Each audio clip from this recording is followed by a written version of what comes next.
patch up of US and China shows one thing, that it was like a patch up between almost two equal countries. America is the world's only superpower, which is true, You can't dispute that. China cannot be taken lightly. China is a heavyweight, certainly. Everybody knew that, of course. For this 1 year, the US now will try that it develops outsourcing of rare earth minerals from other countries. Hello, namaskar. Welcome to my pod, the CAA Show. CAA is all of us, conversations and analysis. My name is Jagi Basin. To become a subscriber, all you have to do is to press that red button on your screen. Subscription is, of course, completely free. Would also really appreciate if you could like this video and share this video with your friends. All right.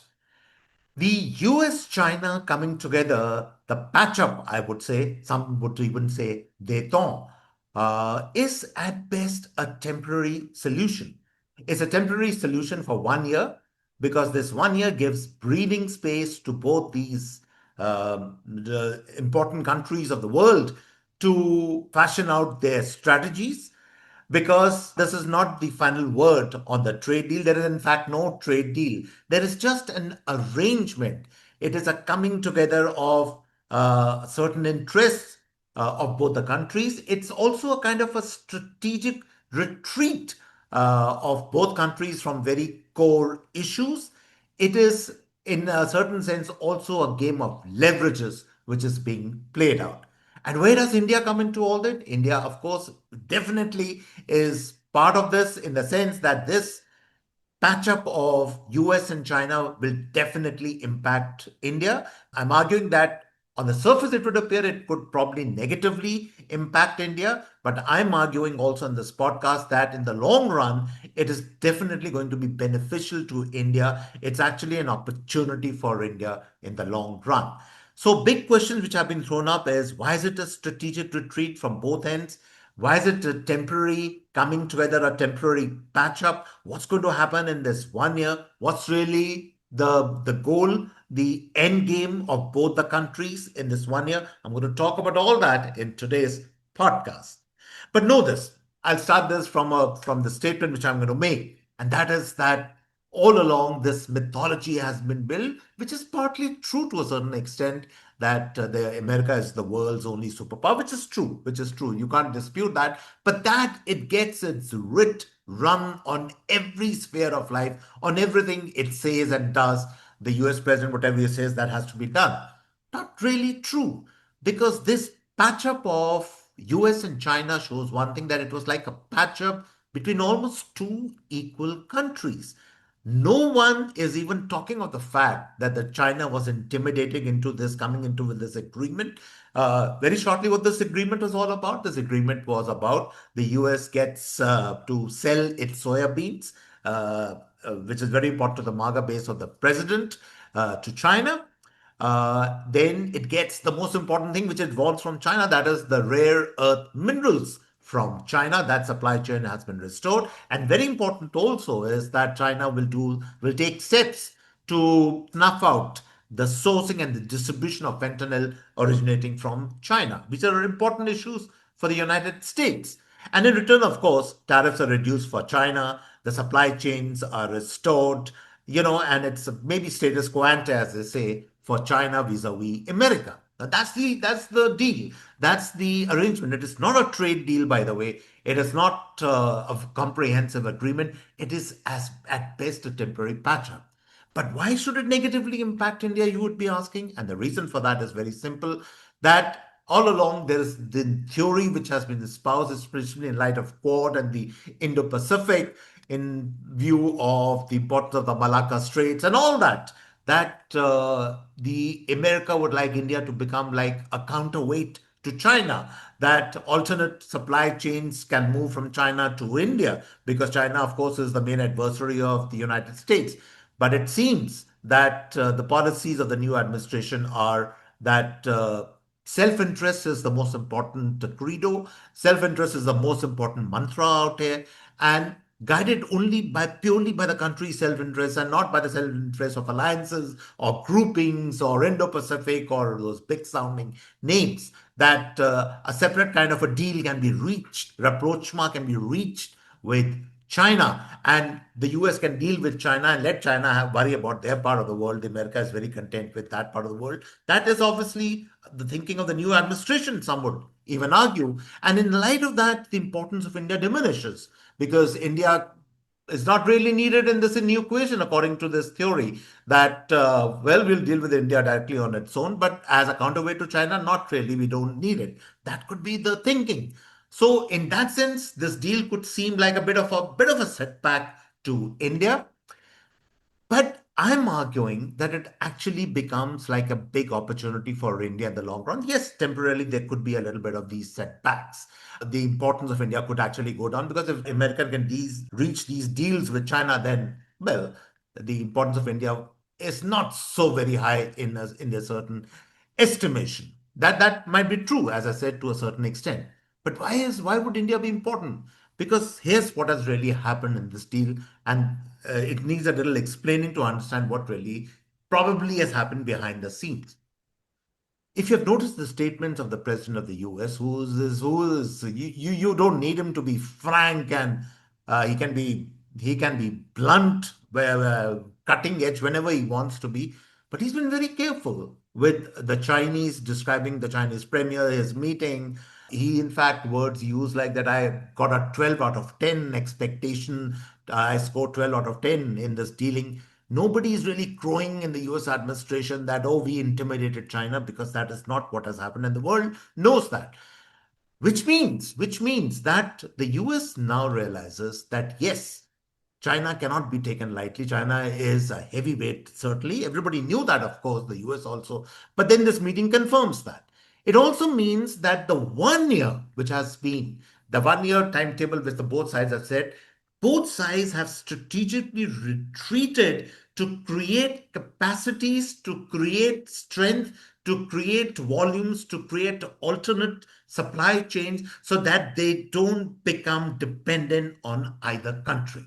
That's the real game which is being played. For this 1 year, the US now will try that it develops outsourcing of rare earth minerals from other countries. And that's why, if you connect the dots, the US is reaching deals with Japan, with Korea, with Australia, with a number of other countries, even Pakistan for that matter, to source their rare earth minerals. This is what the US is doing. Pretty okay if alternate supply chains actually start emerging, because think about it. The Apple, the way they have set up shop in India, the way Meta has actually set up this massive facility in Vizag, the US didn't, the administration isn't putting a stop to that because they want those alternate supply chains to come. And therefore, they need this time, this 1 year, to shore up their strength, to build up on their strength, to plug in the gaps, their weak gaps. And also from the military point of view, the Air Force of the US is, of course, very, very advanced, the best in the world, no question about it. But the Navy lags behind the Chinese Navy in terms of the number of destroyers, frigates, ships, warships. They need time for that also. So on multiple fronts, this 1 year is important to the US.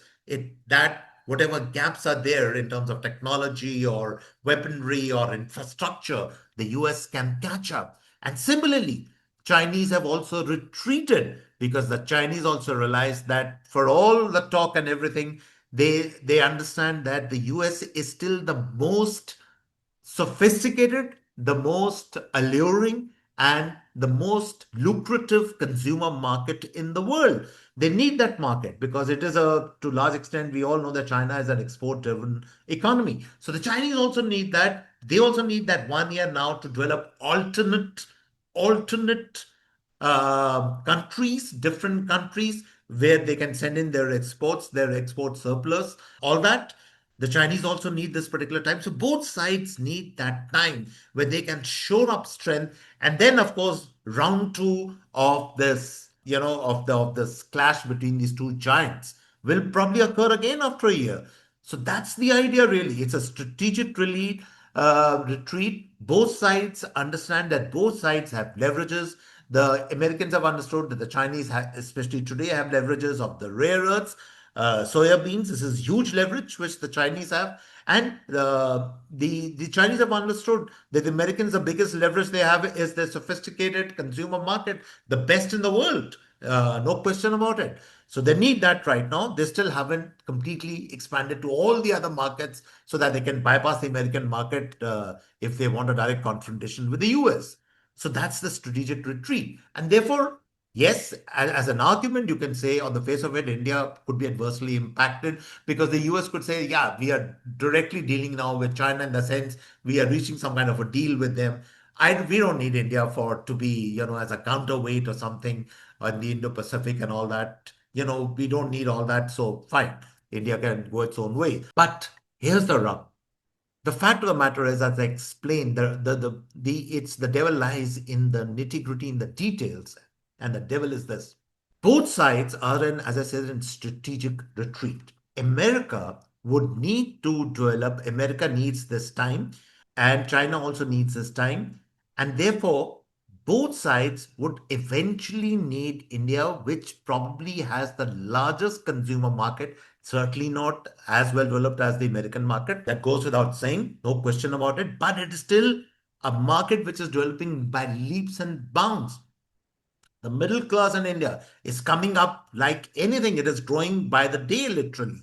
So, why do you think China has now initiated this rapprochement with India? Because it needs that market beyond America, and Indian market is the only market.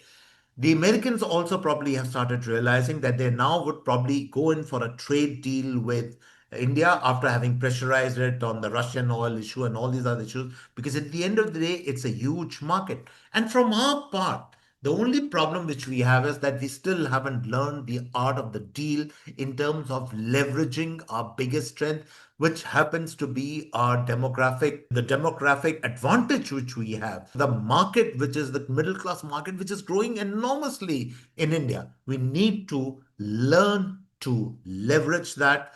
We need to, once we have learned to leverage that, then some of the inadequacies which we have in terms of relationship between the US, especially right now, all the inadequacies, all the pressure probably which we are taking, or we are probably being stoic, as I said about it. We are not talking too much about it, but it is hurting us. There's no question about it. Then you would be in a better position if you know how to leverage your vast market. And then, as I said, why the God given opportunity coming India's way? Because this will be a time when you finally realize that if there was a dream, if there was a thought, if there was a policy that you could develop into a major economy, into a fully developed economy riding on the coattails of the Americans, that thing is finished forever. No question about it, because it's every country for themselves. It's self-interest of every country. That pipe dream is over. It was actually over when this administration took place, but now with the US-China deal, it's very clear that policy is completely finito. It's finished. So, good riddance to that policy. We have to decouple ourselves from the Americans, no question about it. And the solution, the final solution, of course, is Atmanirbharta, as our Prime Minister keeps saying. This is that God given opportunity I'm talking about. Because now that talk is no longer talk. Now it is a reality. Look within yourself, develop your own, make your market more deeper, more paying, make your market the real thing. That is what really matters. Because once you have a well developed consumer, big, huge market, which already is developing, then whether it is China, whether it is America, they will all come to you. None of them can go away. That's the leverage you will get. So, yes, in the short term, we might get adversely impacted by the US China rapprochement, but in the long term, it's a God given opportunity which hopefully we will use for our benefit. And on this note, it's goodbye and cheers from my end.